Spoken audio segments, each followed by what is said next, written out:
Yeah. All I need is one mic. Yeah. All I need is one mic.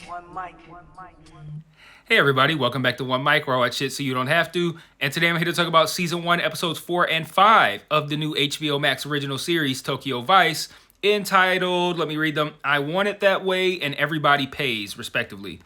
I'm going to talk about those titles a little bit as they come up, but I want to start by saying that I think this show has picked up in quality big time. And that's not to say it was bad or anything like that in the first 3 episodes. I enjoyed the first 3. You watched that first video. I thought the second episode kind of lagged a little bit, but once the 3 were over, you could understand why the first 2 seemed a little bit drawn out. Now that we've established the ground rules, like Jake has figured out how to operate within Tokyo, the central mystery between Tozawa and Ishida is kind of coming into focus. The show can kind of focus now on just kind of moving these plots forward. And I think these 2 episodes did a great job of that.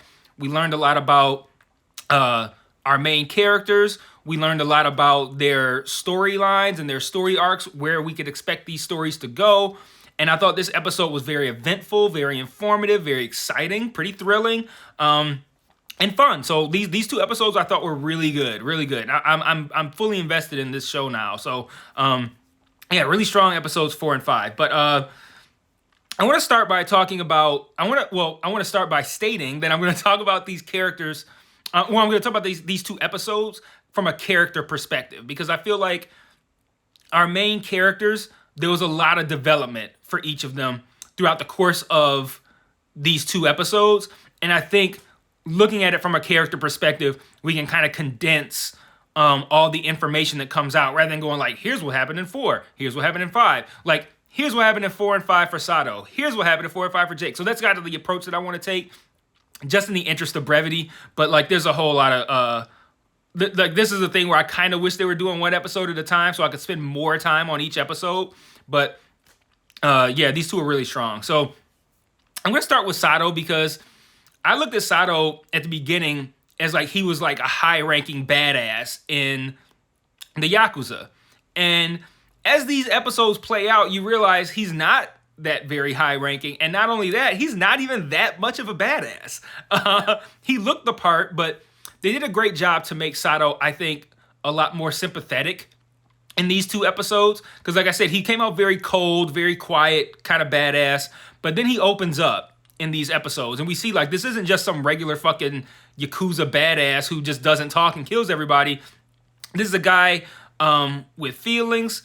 This is a guy who's scared. This is a guy who understands the importance of what he does, but also understands the stakes. And that's a lot of pressure. And this is a guy who's concerned about that pressure. He's not just some cool cucumber. So we learn a lot about Sato, and I think the best portion of these 2 episodes in which we learn about him is when him and Jake kind of have a night out. Jake's in the car with him. The Backstreet Boys come on. They have a whole discussion about the I Want It That Way song, which is the episode 4 title.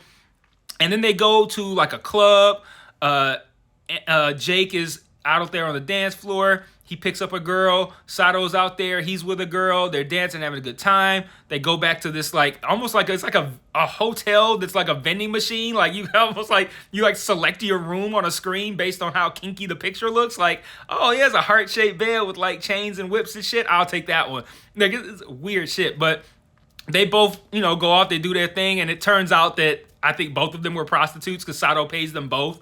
And Jake just kind of looks like, because Jake's all like, can I see you next time? Can I get you done? Like, he's like totally enamored with this girl he supposedly picked up at the club. And then Sato pays her and she's like, yeah, see you next time. He's like, oh, shit. But let's see, where did I leave off on Sato here?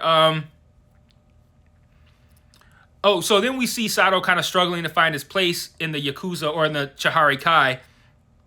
He keeps fucking up with his mentor, Kume, who is the guy with the ponytail, who I guess essentially initiated Sato into the Yakuza. And there's a scene where he's sent to essentially scare Sam straight into, I guess, not buying this new club and making sure that she continues to contribute to the way things currently are everybody pays. And he doesn't really do that. He goes there, he kind of like half-ass threatens her, but that's not really who he is, which is what we find out. That's not really who he is. And Kume finds out that Sato didn't put Sam in check, and this is now like Sato's like third or fourth violation over the course of these first 4 episodes, and they prepare to punish him by taking a finger. And as they're about to take a finger, the boss Ishida shows up, and we're thinking he's just there to make sure everything goes down properly, but it turns out, surprise, surprise, that Kume is the mole who we learned about earlier in the episode, who has essentially started a rumor that Ishida is working with the police. And Ishida looks at that like, okay, I'm not getting the respect from the police because they don't want to seem like they are taking my money, but them not drinking my tea and shying away from me makes my people think that I'm working with them. And obviously that's not a good look for a mob boss. So they find out that they have essentially a mole working within their organization from the Tozawa organization, and they find out that it's Kume. And it turns out that he is there to actually finish off Kume for his role in this this whole situation, this whole mole thing. And Kume ends up committing suicide. Sato doesn't have to kill him, which is good because it didn't look like Sato was capable of doing that. Because even though this guy treated him like shit, Sato was still loyal. I see like he looked at this guy as a big brother. So a whole lot of shit going on with Sato in these 2 episodes. And let's see, so after Kume kills himself, we now know that the mole is exposed. Ishida knows who it is. Rather than retaliating, Ishida essentially offers a truce, which Katagiri goes to offer to the Tozawa organization. They're kind of like, yeah, we'll think about it. And they didn't think too long, because episode 5 ends with an attack on the Ishida compound as Sato is returning, and everyone's dead. He finds Ishida fighting off a couple of guys. He fights off one guy earlier, fights off a second guy, and just as he's about to get finished off, Ishida saves him, and it looks like the Chihari Kai might be down to just 2 guys. I don't know, but a lot of development for Sato in these 2 episodes, and really interesting stuff. He's a lot more nuanced of a character than you typically would see in something like this. Like these Yakuza guys, they make them all the same. Like total badasses. They don't talk much. They are ready to kill in an instant. And now you got this guy who's very 3-dimensional, who's scared, who has these expectations he's expected to live up to, who doesn't seem like he really wants to go down this path. He seems to be falling for Sam. He's having a good time with Jake. Like this Sato turns out to be somebody way more interesting than I thought he was going to be at the start of the show. As far as Jake goes, he continues to unravel the mystery of these banks and these suicides that have happened. So I'm going to try to run down what essentially we learned over these 2 episodes. So the symbol that Jake has been following is a bank that is essentially giving loans out to everybody. And it doesn't really matter who you are. They are getting their customer clientele from a real legitimate bank, but that's owned by someone within the Tozawa organization. I think his name was Shigiri or something like that, but he's the dude with glasses that we always see with Tozawa. So he turns down people at this bank, and then he's like, but you can go to this one, and they'll give you a loan. And he sends them to the other bank, which they still operate out of, and which is still their kind of like deal. And this bank gives out the loans to the people who end up committing suicide. The tricky thing is that the loans have this insurance policy kind of built into them, where if the person who owns the money, the person who's taking out the loan, if they die, the beneficiary is the loan company and not anybody within that person's family. So essentially, the Tozawa organization is sending clients from, what the hell fuck just happened? Okay, is sending clients from a legitimate bank to this illegitimate one that hooks them in with these life insurance plans, makes them essentially sign away any life insurance policy money they would get if they die, and then they threaten these people to the point where they kill themselves, and then they collect the insurance money. That's the scam. Jake works this out over the course of these 2 episodes, but the most important thing I think to take away from that is the bit of information that he gets that really breaks it for him, he gets from Ishida. And he gets that information from Ishida in exchange, not in exchange, but almost as like a gift or a reward for providing the name of the mole within his organization. And prior to that, Katagiri told him, like, hey, when you give him this information, if he really likes it, he's going to offer you a favor. Don't take it. You don't want to be looped in with favors to the Yakuza. And he offers him money. He offers him women. Jake says no. He's like, what about a source? What about some information?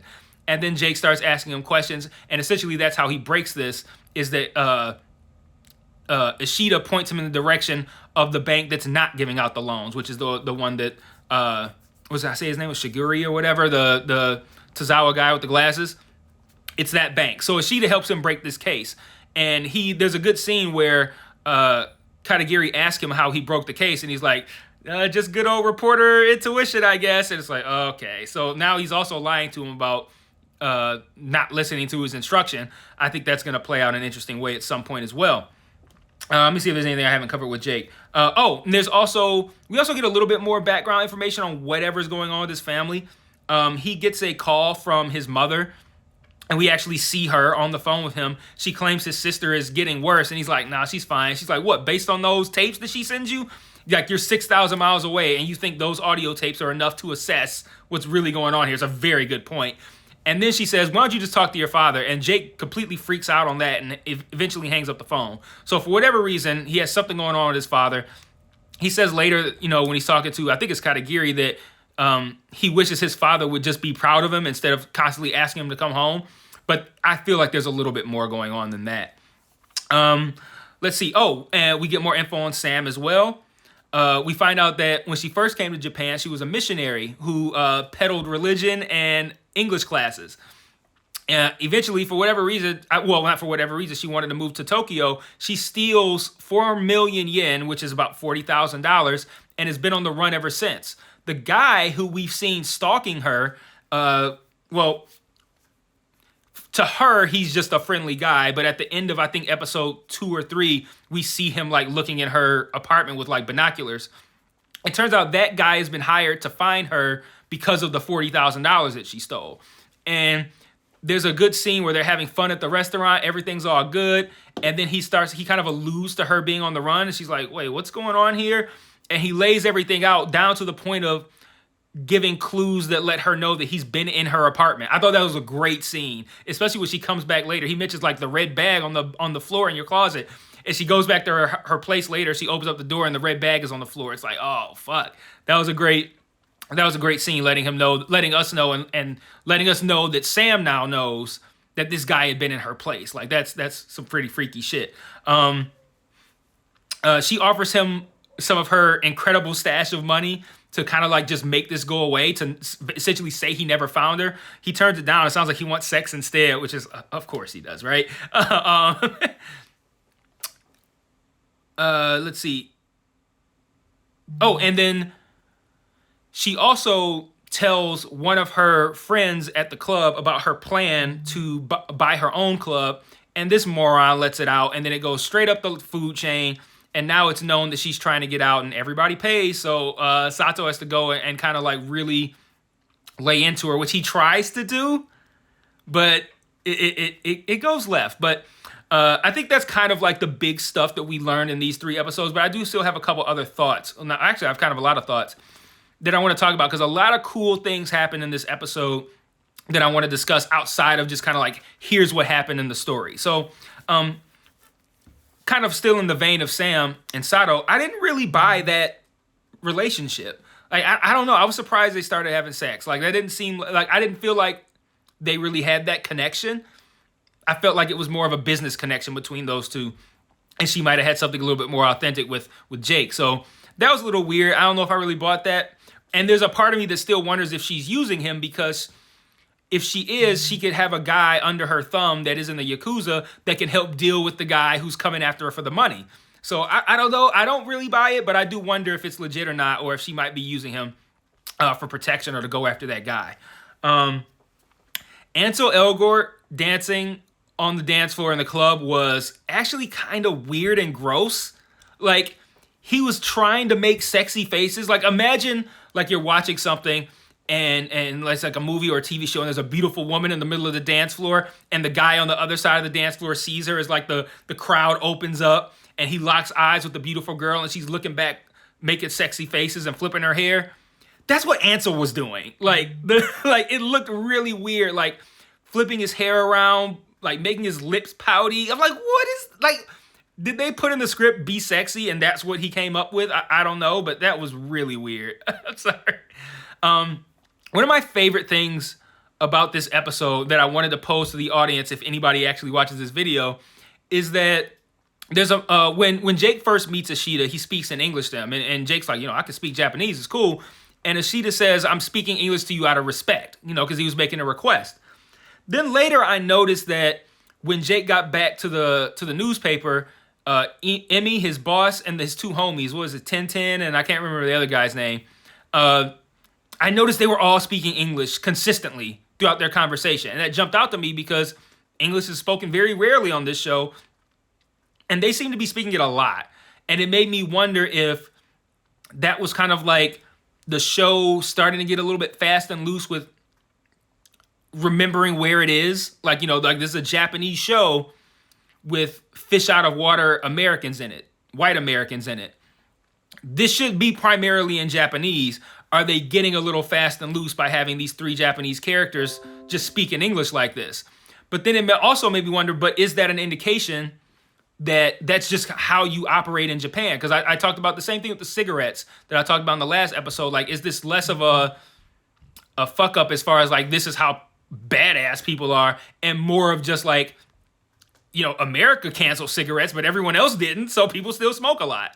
And it makes me wonder if it's a cultural thing where they now speak English more around Jake out of respect for him because his stories have gotten better. He's been doing a good job with breaking this case with the banks. And now that they respect him as a journalist, now they speak English around him more out of respect. I prefer to think that's what's happening, and I think it probably is. But I like having things like that you might not pick up on casually, but if you're looking at it in a close way, you could see like, maybe this means they have more respect for him. So I thought that was really cool. Is I Want It That Way about fucking? I don't know. I never really thought about it, but I don't know. The Japanese guys were like, yeah, what else would it be? All right. I liked how Jake and Emmy go to visit the husband of another woman who was involved in this whole loan scam thing, who killed herself or whatever. And they go visit the guy, and he's like, you're Korean, aren't you? She's like, yeah, I'm Korean. And like, they speak in Korean for a minute.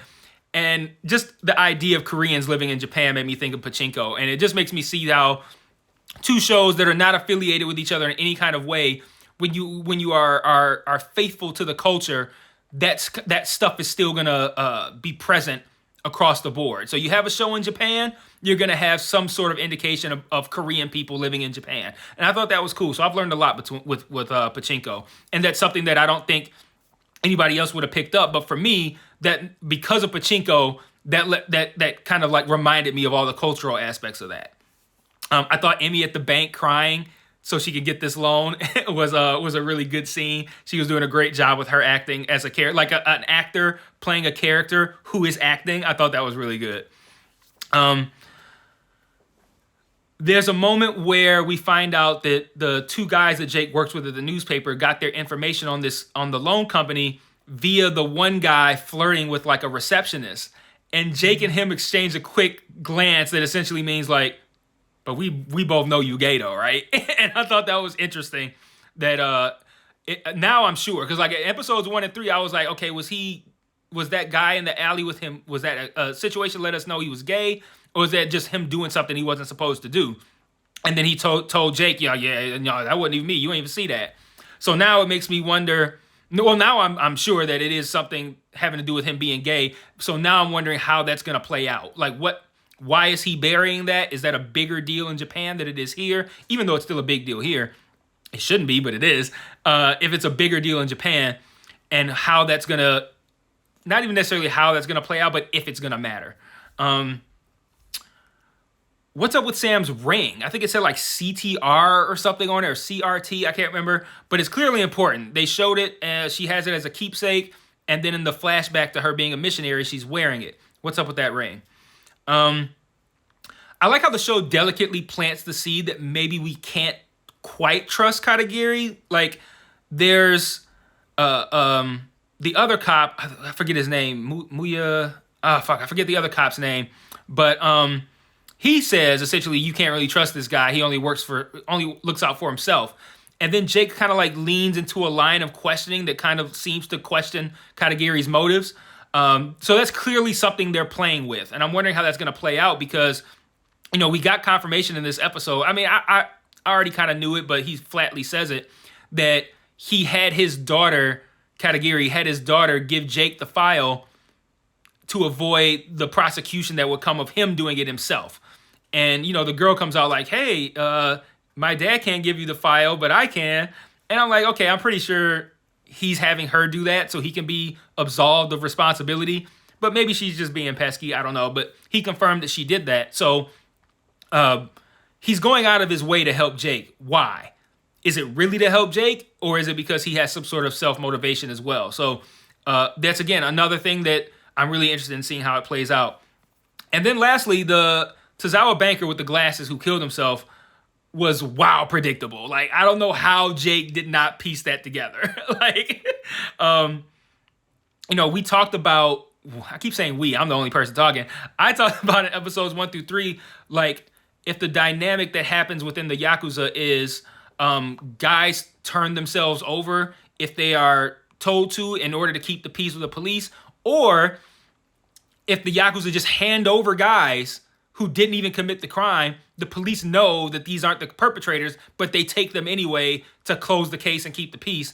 And I think this was confirmed with the Tozawa thing because not only did Tozawa kill himself, he took responsibility. And I think that's a pretty big statement on his part and a statement for us on how the Yakuza operates. That they will just have a guy just take the fall because he put a suicide letter that completely absolved Tozawa. So wrapping this one up, really fun episode, really enjoyed it, and I will see you guys next week. Peace.